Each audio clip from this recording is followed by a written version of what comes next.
Saudara-saudaraku yang diberkati dan dikasihi oleh Tuhan kita Yesus Kristus, kita bersyukur karena boleh menikmati hari yang baru dengan membawa segala pengharapan iman untuk kiranya Tuhan berkati kita semua dan seisi keluarga kita. Maka mengawali hari yang baru ini, kita datang bersekutu, beribadah, dan kita rindu kembali diperlengkapi oleh kebenaran firman Tuhan. Tapi sebelumnya, mari berdoa.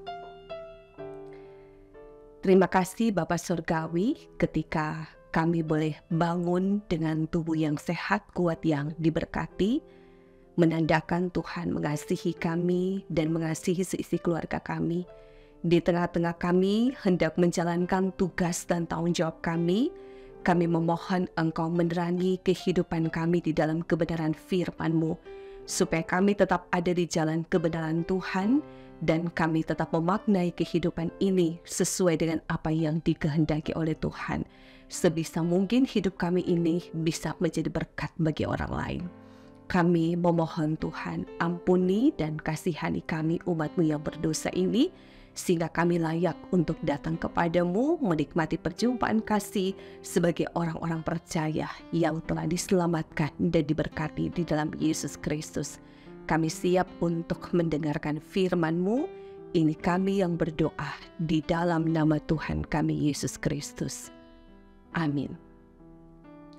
Saudara-saudaraku yang diberkati dan dikasihi oleh Tuhan kita Yesus Kristus, firman Tuhan yang menjadi berkat bagi kita semua di hari ini dalam kitab Ulangan pasalnya yang ke-8, ayatnya yang ke-19 hingga ayatnya yang ke-20.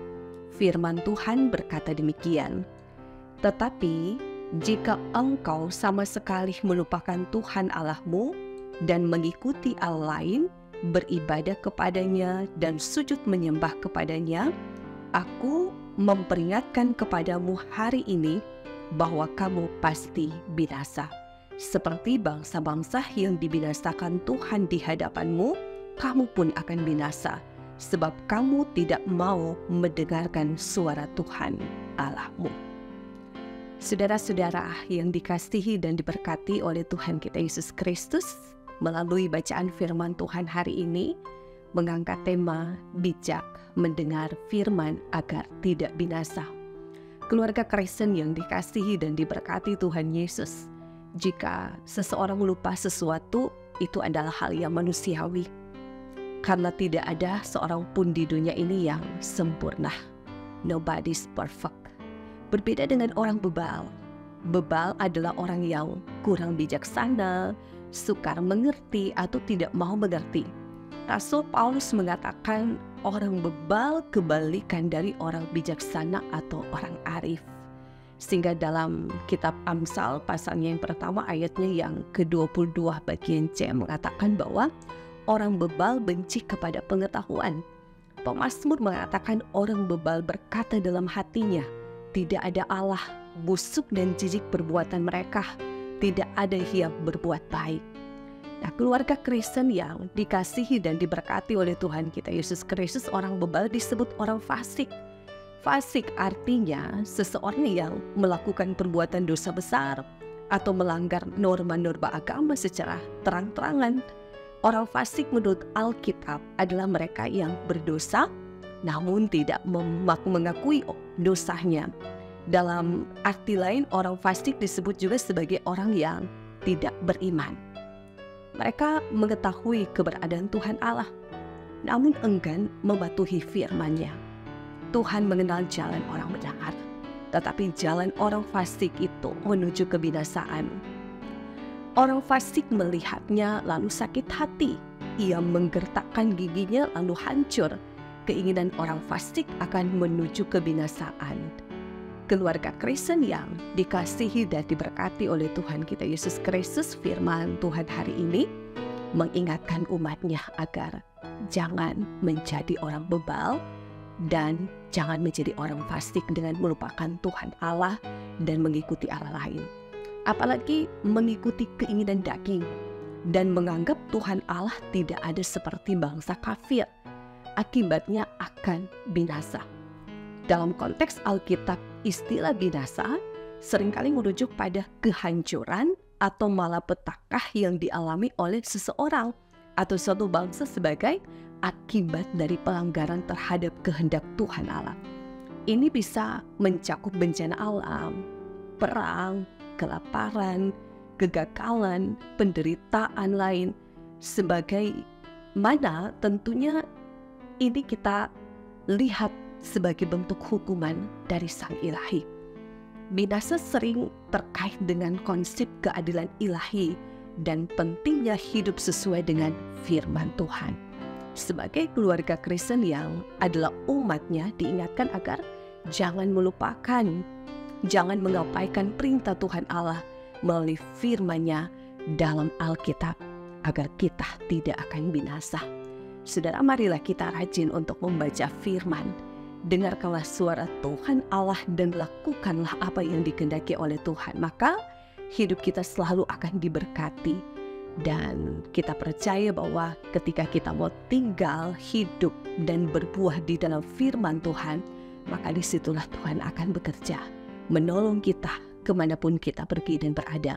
Maka disitu juga hidup kita dipakai Tuhan untuk menjadi berkat. Tuhan dimuliakan, dan kiranya firman ini boleh memberkati kita semua. Amin. Mari kita berdoa. Bapa Surgawi, kami percaya hanya firman-Mu yang dapat menguatkan kami. Hanya firman-Mu yang dapat menuntun kami ke jalan yang benar, sehingga kami tidak akan tersesat untuk menapaki kehidupan kami di dunia ini, karena begitu banyak sekali godaan hidup yang seringkali diperhadapkan dalam kehidupan kami. Ajarkanlah kepada kami Bapa untuk tetap tinggal dan hidup di dalam firman-Mu, supaya kami memperoleh satu kehidupan yang betul-betul terus dimaknai dalam kesetiaan dan ketaatan melakukan kehendak Tuhan. Ketika pun kami akan mengawali hari ini, kami percaya Tuhan tolong kami, Tuhan tolong keluarga kami, supaya dari situlah terpancar kasih setia Tuhan yang tentu akan terus kami rasakan hari lepas hari. Terima kasih Bapa, kami percaya kami akan dikuatkan dan dimampukan untuk menjalani tahun anugerah Tuhan, tahun berkat. Dikala kami akan menjalani berbagai proses iman di dalam Tuhan, biarlah Engkau mendapatkan kami semua tetap menjadi orang-orang yang takut akan Engkau. Ya Tuhan, terima kasih ketika Engkau terus berkati gereja-Mu yang tetap menyatakan kesaksian dalam pelayanan yang terus menjadi buah-buah kehidupan yang dapat menjadi berkat bagi orang lain. Berkati Gereja Masehi Injil di Minahasa, berkati hamba-hamba-Mu yang melayani, apakah sebagai seorang diaken, penatua, guru agama, dan pendeta, semua perangkat pelayanan yang terus berkomitmen dalam panggilan iman untuk melayani, tetapi untuk bersaksi di dalam kebenaran firman. Pakai kami semua Tuhan, agar sesungguhnya semakin banyak orang percaya bahwa Engkau Tuhan sumber kekuatan keselamatan yang memberkati kini dan di masa yang akan datang. Bapa Surgawi, kami percaya Engkau juga berkati para pemimpin-pemimpin kami, mereka yang memberi diri untuk menjadi bagian dalam tanggung jawab untuk masyarakat, baik sebagai pemerintah. Tuhan berkati, biarlah kami mendapatkan pemimpin-pemimpin yang takut akan Tuhan, yang bekerja dalam kesetiaan dan ketaatan untuk hidup, mengayomi, tetapi juga mensejahterakan, membangun kehidupan bersama sebagai satu bangsa dan negara. Tanah kami yang diberkati, dan tentu di dalamnya kami semua sekalipun hidup dalam kepelbagaian, tapi kami satu berjalan di dalam Tuhan. Jika ada di antara kami semua yang sakit, Tuhan pulihkan dan sembuhkan di dalam kuasa Tuhan yang sangat ajaib. Dikala ada yang berduka cita, Tuhan hiburkan dan kuatkan mereka. Dikala ada yang mulai putus asa untuk menjalani kehidupan, Tuhan mantapkan langkah iman mereka untuk percaya bahwa Tuhan akan tolong, Tuhan akan kuatkan. Dan terima kasih untuk hari ini kami semua akan menjalani kehidupan dalam tugas pekerjaan, dalam pelayanan, dimanapun kami pergi dan kami berada. Tuhan tolong kami dan Tuhan berkati seisi keluarga kami. Maka inilah doa kami, inilah pengharapan iman kami sebagai umat yang percaya kepada Tuhan, yang kami imani sebagai Tuhan dan Juru Selamat kehidupan kami yang hidup. Kami berdoa dan bermohon hanya di dalam nama Tuhan kami, Yesus Kristus. Amin. Saudara-saudara yang diberkati dan dikasihi oleh Tuhan kita Yesus Kristus, ya demikianlah kita semua telah diberkati dengan firman Tuhan. Maka semoga hari ini kita semua berbahagia dan biarlah kita menjalani kehidupan yang bisa menjadi berkat bagi orang lain, dan biarlah melalui kehidupan kita Tuhan Yesus akan tetap dimuliakan. Shalom dan damai di hati.